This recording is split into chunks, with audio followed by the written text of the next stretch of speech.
I'm Melissa Case from Hat to Hem, and today I'm showing you how I made my Maternity Regency stays. I made these back in 2020 when I was 3 months pregnant. I ended up wearing them when I was 6 months pregnant for my Regency Dress in 8 hours video, and then I tried them on again when I was 9 months pregnant, and then one more time when I was about 3 months postpartum. You'll see how the stays did those last 2 times at the end of this video. I didn't have a lot of time to make these, so my research on Maternity Regency stays was a little limited. I drew inspiration from these 2 images, but then after that I just rolled with it. Sometimes there just isn't time to deep dive into research, and that's okay, because the alternative is not making anything at all. Alright, I rambled enough. Let's go back to 2020, and Pasmel will tell you all about the pattern. For my stays, I decided to go with this Laughing Moon Mercantile pattern. It's number 115, Ladies Regency and Romantic Era Corset. They have 2 different options. They have this corded one, which is more historically accurate, and then they have a theatrical one that doesn't have any of the little fun details on it. Now I know in the interest of time, it'd be better for me to do the theatrical corset. That being said, I am very tempted to do the corded one because I think it's a lot more fun to look at. So yeah, I think I'm going to go with the corded option. I might need to simplify things a bit, we'll see, but it'll be a fun challenge, and if it doesn't work out too well, no one's seeing it anyway, except everybody who's watching this video.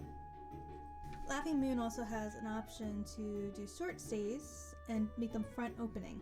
I originally was thinking about doing this, but then I decided it probably makes more sense for me to do the longer ones because I feel like I might be able to adjust these for my pregnancy a little bit better. My plan is I'm going to leave part of this seam open and have eyelets going up the side and be able to lace or unlace those to make it a little bit more adjustable to accommodate the growing midsection. And I think that might work a little bit better than the short ones. I'm still on the fence on if I'm going to make them open in the front or not, because honestly it feels like a slightly more convenient option, but I haven't quite committed to it yet, so we'll see. Alright, so there are gussets involved with this. So there are bust gussets and hip gussets, and luckily they provide instructions on how to find the right size, which is very helpful. And I have my measurements right here, so it's a little weird to see these because they're a bit different than what I'm used to. My bust is usually a 33, it's now a 38, yay pregnancy. My underbust, I'm guessing, is always a 32, I've never really judged that, might have been 31, I don't know. Waist is currently 34, it used to be 28, yay pregnancy. And then my hips are, they used to be around 38, now they're 40.5. And of course, back length 16. So I went through and I compared with the size chart over here. I figured out where everything lands on the chart so I would know what size to cut out.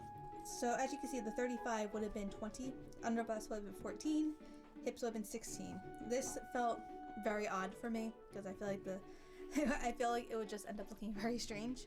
That's why I decided leaving part of the seam open is probably the better option, because then I have a chance of being able to wear these once we have the baby. So even though I was 28, I put 29 here because if I'm going from 14 to 16, 29 is around where that measurement will be, and I'm hoping the open seams will accommodate for those extra 5 inches. Then it was just simple subtraction to find the bust gusset and hip gussets. I subtracted the underbust and the bust measurements, got this one, and then subtracted waist and hips and got this one, which I had to round up to 12. Alright, so now my plan is I'm going to cut all this up, and I think I'm actually going to make a mock-up for this, which is a little bit unusual for me. I usually skip that step, which is probably not a smart idea, but I do it anyway.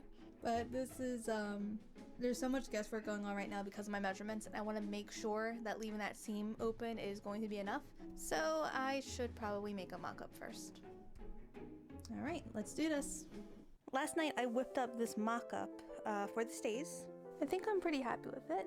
You can see my grommet lacing strips are kind of ridiculous, but they get the job done. I'm really happy with the fit around my hips right here because of the gussets for the hips. My husband laced them up a little more tightly than I probably would have, but it's fine. I'm also pretty happy with the fit around the front. Obviously, once this is a more substantial fabric and there's cording and boning, it will fit a little bit better, a little bit more where it's supposed to. I'm very happy with the cup size. It feels like everything's gonna be nice and snug and comfortable. And I think splitting this seam right here is the right way to go, because as you can see, it's leaving enough room for my bump. Still getting used to the fact that I have a little bit of a bump.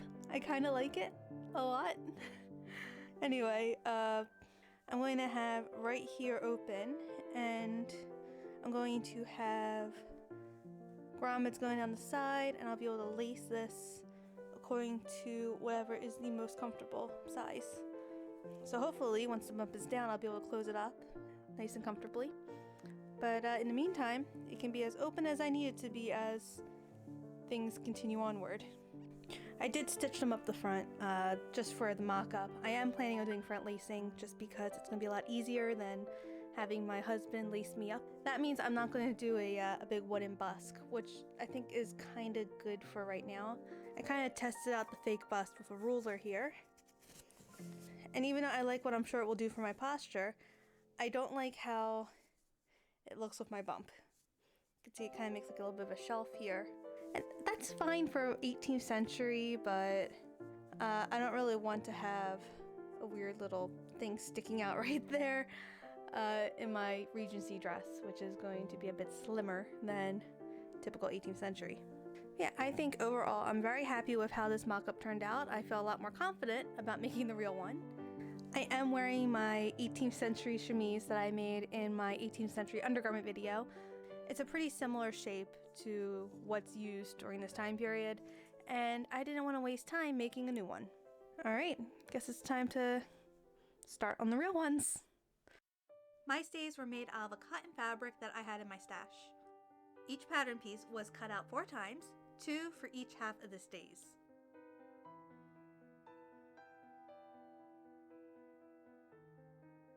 After cutting my gusset openings, I stay stitched around the opening. The gusset slashes were then pressed under 1/4 inch.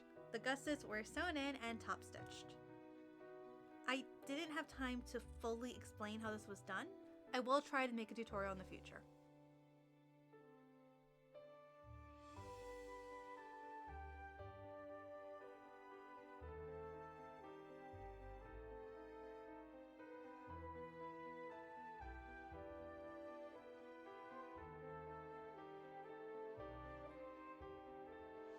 I attached the gussets to the bust and hips of all 4 pieces.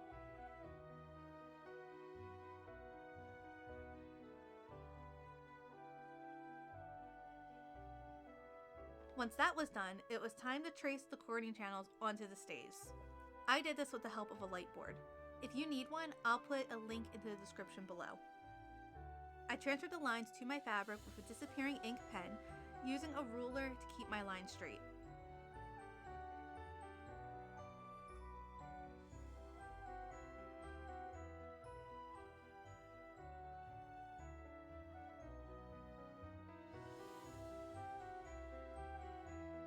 Next, I sewed the back and side pieces together, and I connected the lines that continue across the 2 pieces. I finished the back edge by stitching the fashion fabric and lining together. I trimmed the seam allowance and turned the pieces right side out and pressed them.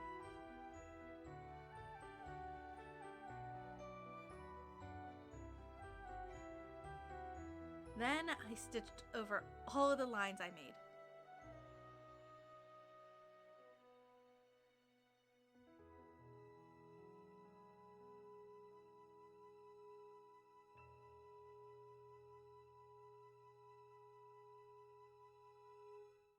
Okay, so I goofed a little bit. Because I'm making front closing stays, I was supposed to add 5/8 of an inch to the edge of this pattern piece, and I didn't. As you can see here, it lines up perfectly, which it's not supposed to do, but that's okay. I've tried to compensate here by adding a strip of fabric to the front center, and piecing is period, so we're gonna say that's good enough. It is a different fabric. It's still white cotton, but it's a different type of cotton. But hopefully it won't make too much of a difference. And if it does, oh well. Alright, so I'll add these strips to the other 3 pieces, and then I will work on transferring over all of these lines. Yay. Actually, honestly, the cording really hasn't been that bad. It's really nice to work on something and see actual progress as you go along, especially if it's little finicky bits like all these cording channels. Alright, better get going.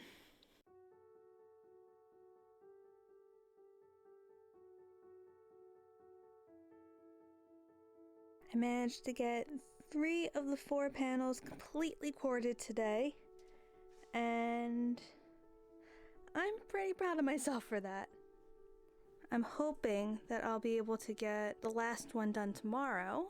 Then I'll be able to assemble this thing, put in the straps, the grommets, the binding, and then it'll be done. It's already the 18th, and I'm not gonna lie, I'm a little worried about getting all this done. Of course, it would have been a lot faster if I had decided not to cord all this. But oh well, it looks a lot nicer. And what's the point of doing something if you're not gonna be proud of it afterwards, right? I inserted the cording using a tapestry needle. These needles have a large eye and a dull point, which makes it perfect for maneuvering cording through the narrow channels without poking through the fabric before I want it to. I left tails hanging out of the openings to make sure the cording completely filled the channels. They'll be trimmed later. The fabric and lining of the straps sandwiched the edge of the stays. Once they were sewn on and flipped right side out, the raw edge was completely encased in the strap itself once the fabric and lining were basted together.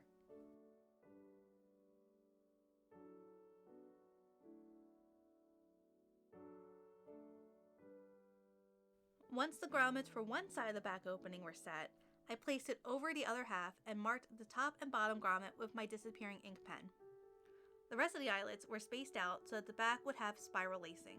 The second eyelet was placed a ½ inch below the first, and then all the rest were spaced out an inch apart. I did not have time to do all of the eyelets by hand, so metal grommets were good enough for me.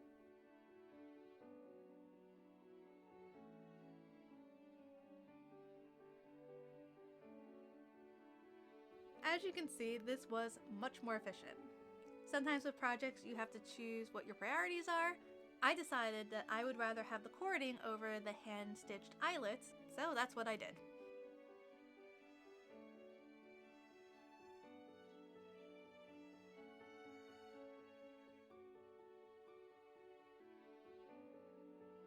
A steel bone was inserted into the boning channel, the cording was trimmed, and the back was laced up. Then I repeated everything with the front of the stays. The only difference was I used a wider bone to try and imitate the wide wooden busk you usually find in Regency stays. The fashion fabric of the sides was sewn together, leaving the lining free for now, and a small steel bone was inserted next to the bust for added support. So I'm on my stays fitting. I just have the straps pinned right here, and I still have to attach the lining inside the stays, but I'm pretty happy with this fit. Like, it's accommodating the bump pretty nicely. I think leaving the side seams are open right here was the right choice. What I'm planning on doing is finishing the edge and putting in more grommets and more lacing so I can at least keep it comfortably snug. But I'm glad that it's adjustable and it looks like it still has a bit more room to go. So hopefully this will accommodate me through the whole pregnancy. Not that I'm planning on wearing this dress throughout the whole pregnancy. Maybe I will towards the end. We'll see. Just to see the difference. I like the way it's coming over my hips right here. I'll know I'll like it even more as soon as the grommets are in and I can lace it properly. But I'm pretty happy. I was a little concerned about using two not particularly stiff fabrics along with just cording, but I feel like it's holding me together pretty nicely and pretty comfortably. I think I'm good to keep going forward. I prepared bias tape to bind the top and bottom edges of the stays. When I folded it, I had it overlap a bit. The narrower side was sewn to the right side of the stays. I trimmed the cording and flipped the bias tape over the edge, and because the back edge is a little wider, stitching in the ditch was enough to catch the back edge and hold it down. I repeated this along the top, though the straps took a little more patience, but it all worked out.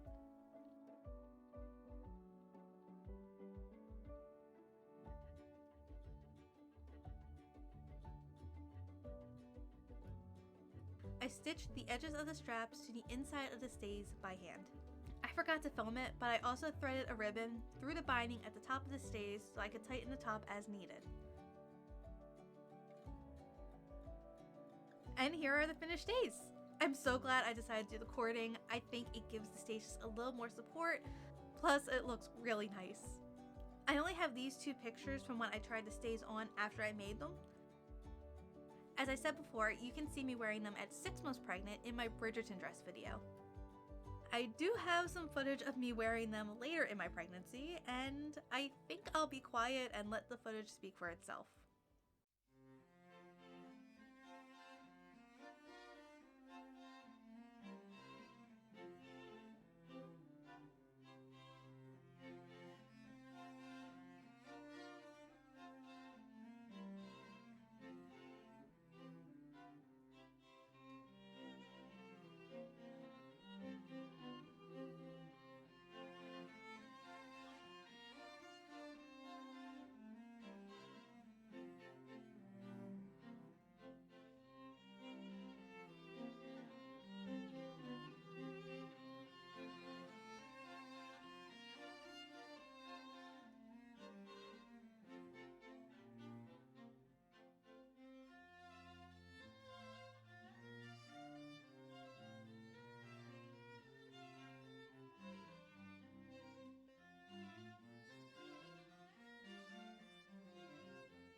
It was a tight fit, but it worked. They were as comfortable as possible for this late stage. You can really see how much the baby dropped. I was less than 2 weeks away from having him at this point. And here I am 3 months after I had the baby.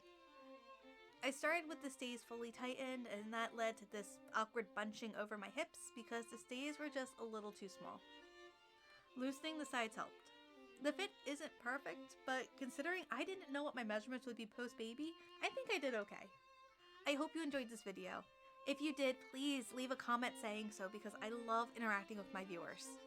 Thank you to my patrons on Patreon for making this video possible and cheering me on through the editing process, which took a little longer than I expected. I have nothing else to say except I'll see you next time. Bye!